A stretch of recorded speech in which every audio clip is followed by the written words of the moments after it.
Halo semuanya, kembali lagi di channel saya Mila Khanza. Nah, sekarang saya akan melanjutkan yang minggu lalu ya. Saya sempat membahas yang pertama itu ialah tentang hot product ya.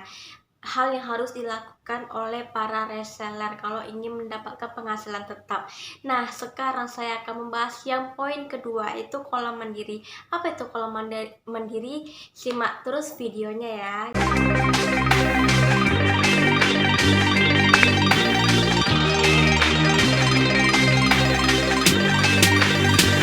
Nah, saya akan membahas poin kedua, yaitu kolam mandiri. Nah, apa sih yang dimaksud dengan kolam mandiri? Jadi, kolam mandiri itu ialah istilah ya, yaitu media promosi milik kita sendiri. Bagaimana kita bisa menjangkau calon pembeli. Bagaimana kita bisa mencari calon pembeli itu bisa kita konversikan sebagai pembeli atau pelanggan kita.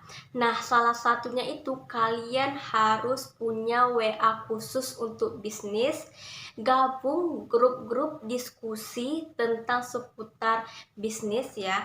Terus kalian juga bisa download pakai Telegram ya. Banyak banget pengusaha-pengusaha atau jualan-jualan online itu mereka punya Telegram untuk mengumpulkan para calon pembeli masuk ke dalam grup mereka. Karena di dalam isi grup itu pasti mereka memposting produk-produk yang mereka jual. Pasti dikasih video-video promosi atau tips atau motivasi di dalamnya.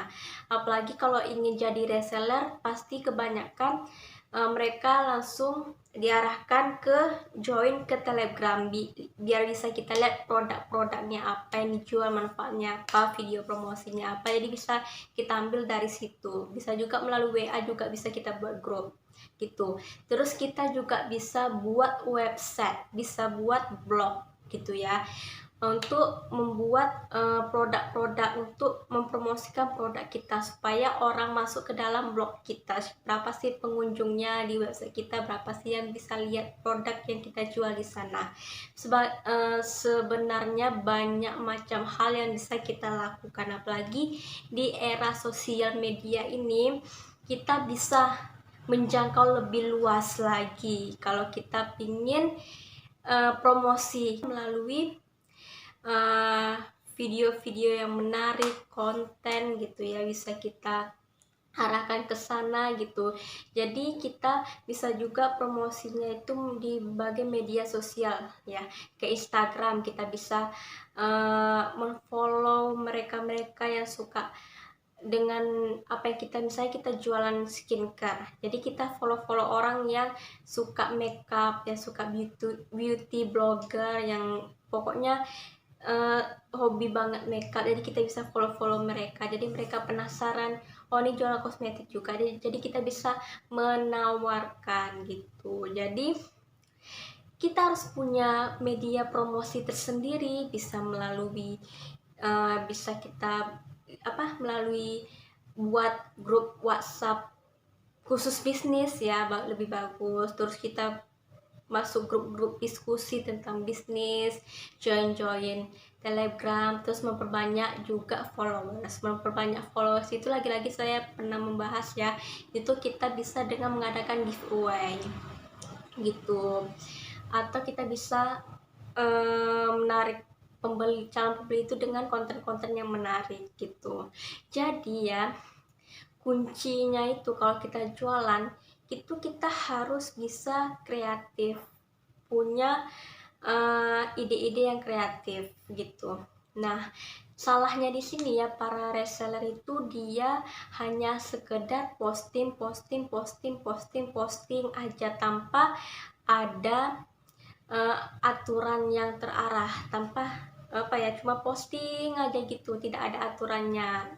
Ya sekedar posting aja udah gitu aja, itu kan salah besar. Apalagi yang paling fatalnya kalau mereka posting itu dalam sehari itu spam foto. Apakah itu makin laris kalau kita dalam sehari itu posting aja produk, terus posting sampai banyak, itu apakah laris? bakalan itu tidak sama sekali, bahkan tidak dilirik orang, tidak dipilih orang, malah dianggap spam gitu. Jadi capek iya, hasilnya juga nggak ada, jadi percuma. Jadi yang paling berpengaruh bagi jualan online, apalagi bagi pemula, itu yang paling ampuh ya, yang saya sebutkan sebelumnya, yaitu kita harus buat konten ya. Konten itu memang benar-benar cukup berpengaruh bagi jualan kita gitu. Karena apa? Karena konten itu ialah udah konsumsi makanan sehari-hari. Sadar nggak sih?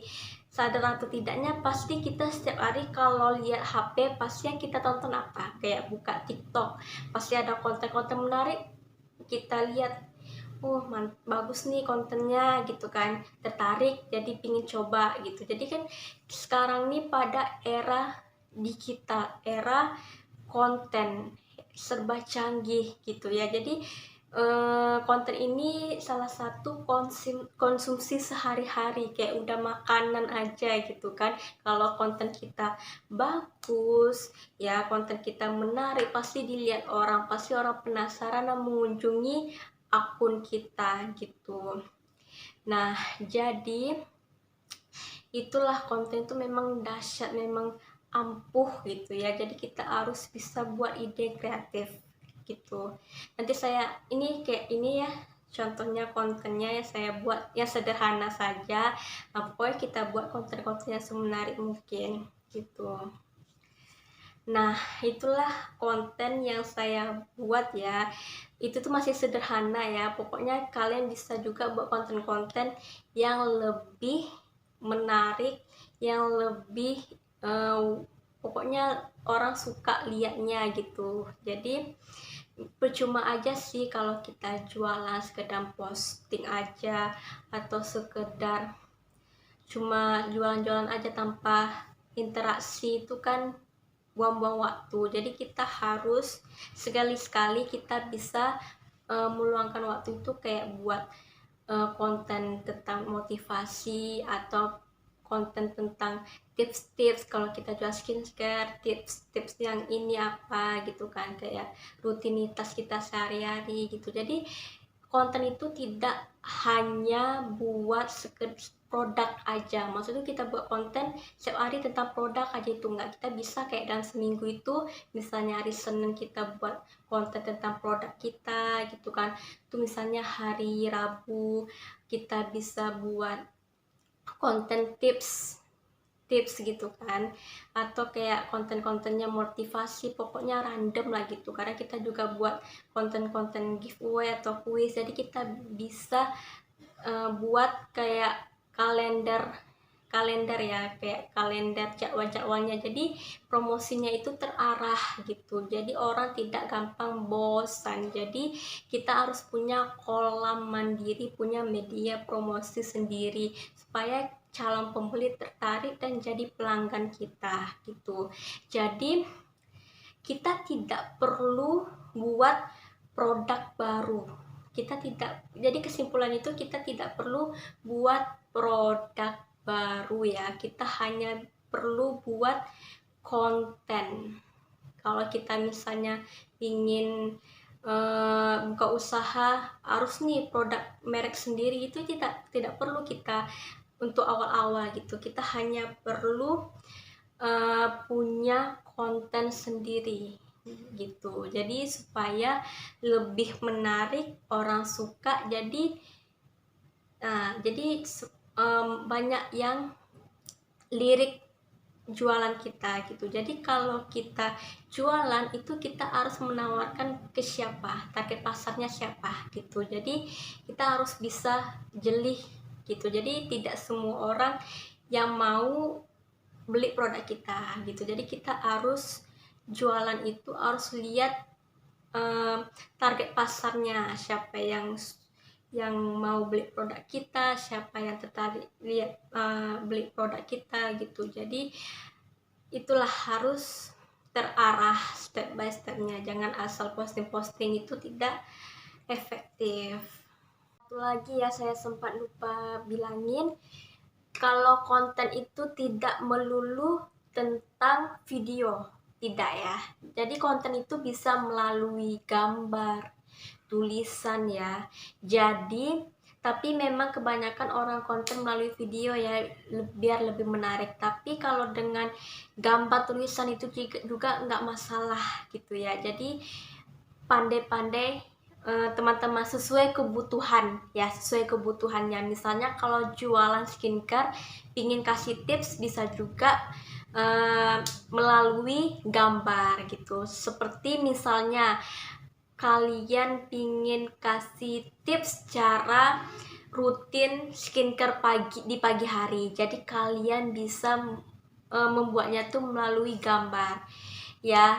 Biasanya kalau pingin edit itu pasti di Canva, jadi kita bisa lihat template di Canva itu, jadi kita bisa mengetik ulang gitu. Jadi tidak melulu tentang video. Itu dia pembahasan tentang poin kedua, yaitu kolam mandiri. Nah, minggu depan saya akan membahas tentang poin ketiga, aktivitas harian yang tepat. Apa itu maksudnya lagi ya? Jadi jangan lupa pantengin terus YouTube saya Mila Khansa. Jangan lupa di subscribe, like, komen ya, dan jangan lupa diklik tombol notifikasinya agar setiap minggunya kalian bisa langsung tahu saat video saya di-upload. Jadi sampai jumpa di minggu depan selanjutnya. Assalamualaikum warahmatullahi wabarakatuh. Bye bye.